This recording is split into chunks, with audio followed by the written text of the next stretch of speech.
All right, hello Algebra 1. I'm going to do a video lesson over 4.3, Day 1.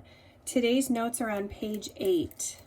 So make sure you go to page 8 in your workbook and follow along with me, okay?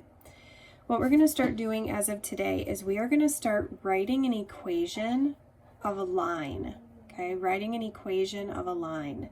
So we're going to start with something called point-slope form. So I want you to think about it. What do you think you'll need to write an equation in point-slope form?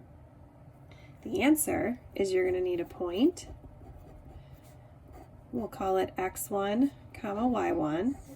And you're going to need a slope, which is always labeled as m. Okay, we know how to work with m, and we know how to work with points, so we're just going to combine them together into an equation. Here is the form that you are always going to use.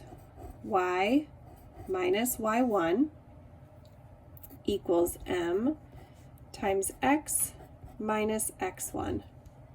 By the way, I forgot to mention we are not going to do the warm-up at the top of the page. If you would like to try it, feel free, but otherwise I'm going to make sure this video is nice and short so that you guys don't have to do that. Okay, so this is point-slope form. What you guys need to know is that m, x1, and y1 will be replaced with numbers. But the regular y here and the regular x here are always going to stay as letters, x and y. Okay, so let's go ahead and try example 1. It says given a slope and 1 point, write an equation using point-slope form, so using this form up here, for each line using the given information. Here is the slope, that's my m. Here is the point, that's x1, y1.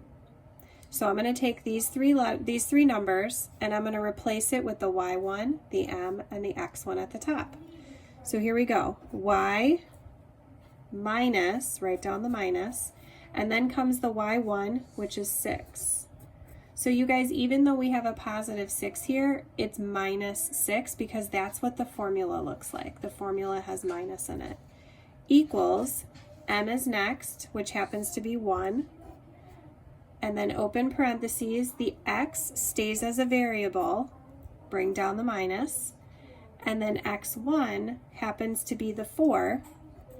And so even though that's a positive 4, the formula has a minus in it, so it's going to be x minus 4.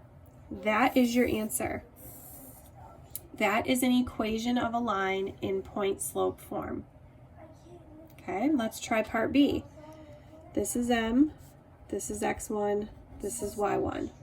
Okay, so I've got y minus my y1, which is 8, equals m, which is negative 4. So again, I'm using this formula at the top here. Open parentheses. This x always stays as x, always stays as a variable.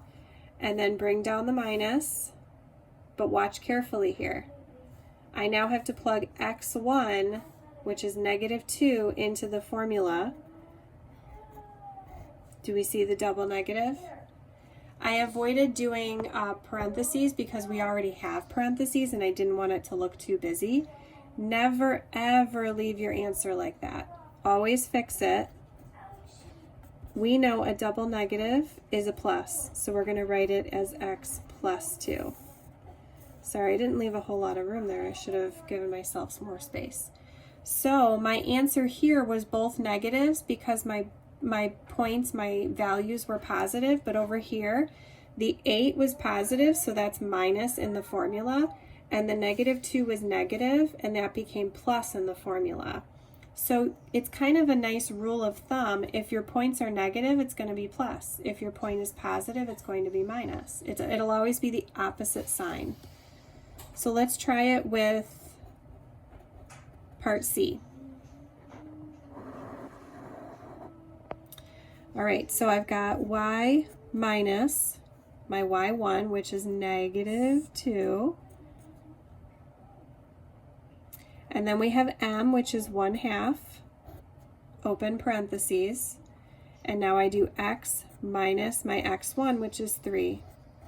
I'm not done though because I have a double negative. Never leave the double negatives in the problem. So that becomes y plus 2 equals 1/2 times x minus 3. Do not distribute. I forgot to mention that in the first problem. Don't distribute because we want it to look like this. We want it to be in the form. We want to have the parentheses, okay? So don't distribute. All right, let's try part D. Now we're going to figure out what does it look like when we have zeros involved. So this is my m, x1, y1.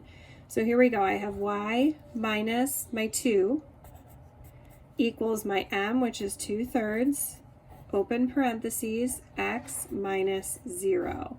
So just like the double negatives, never leave 0 in your answer. Always simplify it, okay? What is x minus 0? Or what is x minus nothing? If you take nothing away, it doesn't change. So I'm going to rewrite it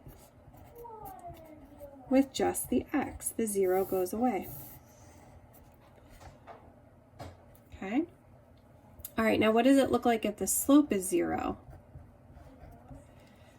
We're going to do y minus a -5. And now I always have students at this point, they say, Mrs. Victor, can't I just change it to a plus right away?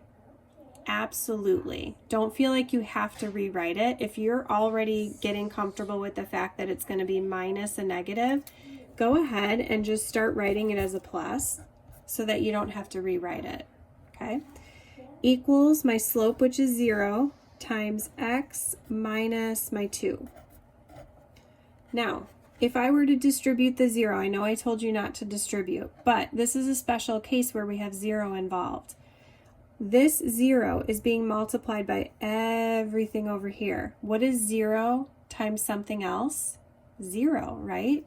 So the 0 on the right-hand side makes everything turn into a 0, and the x minus 2 goes away. So that's a very, very special case. Let's try part F. This is m. This is x1, y1. Okay. So I've got y minus 0 equals my m, which is 1, times x minus a -4, so that's going to be plus 4. Are you guys okay with that? I've got a double negative there. I did x minus a -4, which turns into a plus 4. Now this one is very similar to part D, where y minus 0, you don't really need the minus 0. If you're taking nothing away, you don't really need it. And so the minus 0 goes away, but you do keep the y. Okay? All right, hopefully that's not too bad. We're just substituting numbers in and simplifying where it's necessary. Okay, go ahead and flip over to the other side. Now the question is, well, what if I don't give you the slope? What if we don't know what the slope is? Well, then step 1 is going to be find the slope. Do we know how to do that? Absolutely, that's what we worked on Monday and Tuesday. Then you were going to choose either of the points to use. It does not matter, you pick whichever point you want. And then you're going to follow the steps for writing an equation given the slope and 1 point. Okay, so fill in the blanks, and then we're going to go ahead and try it. All right, so write an equation using point-slope form for a line passing through the 2 points given. Well, in point-slope form, you need a point. Well, we have 2 of them, so that's great. But you also need a slope. We don't have a slope yet. So step 1 is to find the slope.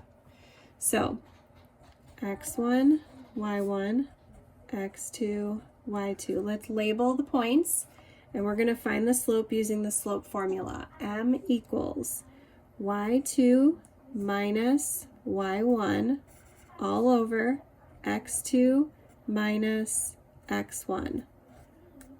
7 minus 2 is 5. 4 minus a negative 3 is 7. So my slope is 5 over 7. But I'm not done. I need to now write an equation. Okay? If you use negative 3, 2, here's what your answer is going to be.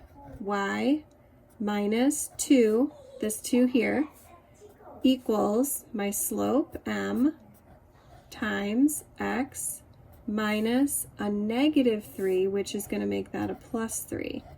This is one possible answer. But what if you chose the second point? What if you decided to use 4, 7? Then your answer would look like this. Y minus 7 equals my slope, 5/7 times x minus my 4. And that is also an acceptable answer. On a quiz or a test, we will accept either one. You do not need to put both. That's why I put or in the middle. You pick a point and write the answer. We do not need both. You pick a point. Okay? All right, let's try part B. So again, we want to write an equation in point slope form, but we don't have the slope. So my very first step is to find the slope. I'm going to do this one without labeling the x1, y1, the x2, y2, but you can label it if you want to. So here we go. M equals y2 minus y1 over x2 minus x1. So now 1 minus a negative 3 is 4, and 10 minus 6 is also 4, and that reduces to 1. So my slope is 1. Now, if you choose to use the first point, 6, negative 3, here's what your answer will look like. Y minus a negative 3, which is plus 3, equals my slope times x minus 6. That is one acceptable answer. Or let's say you chose the second point, 10, 1. Let's say you chose 10, 1. Then your answer would be y minus 1 equals the slope 1 times x minus 10, this 10 here. And that would also be an acceptable answer. Okay. Hopefully that makes sense. Hopefully it's not too confusing as to what we're doing. All we're doing is we're writing an equation in point slope form. On the front of the notes, we were given the slope and we were given a point. But on the back of the notes, we are only given 2 points, so we have to find the slope first and then we can write an equation. Okay. All right. What I'd like to do is stop here for the notes because I don't want to overwhelm you guys. If you wanted to look at examples 3 and 4, you totally could. I'll slide this up here. So example 3, we have sort of a trapezoid shape, and they want you to write an equation of the line containing side BC. So you would use these 2 points here, B and C, and you would do just what we did in example 2. So if you want to try it, you totally can. Okay. Example 4 is a word problem where if we have time in class, I would like to go over this one. But for now, I think I'm going to skip it in terms of my video. So that's the end of the video. Make sure you do tonight's homework as well. It was posted on the WAG and it's also an assignment in Google Classroom. So have a great rest of your day and we'll see you guys on Thursday. Bye.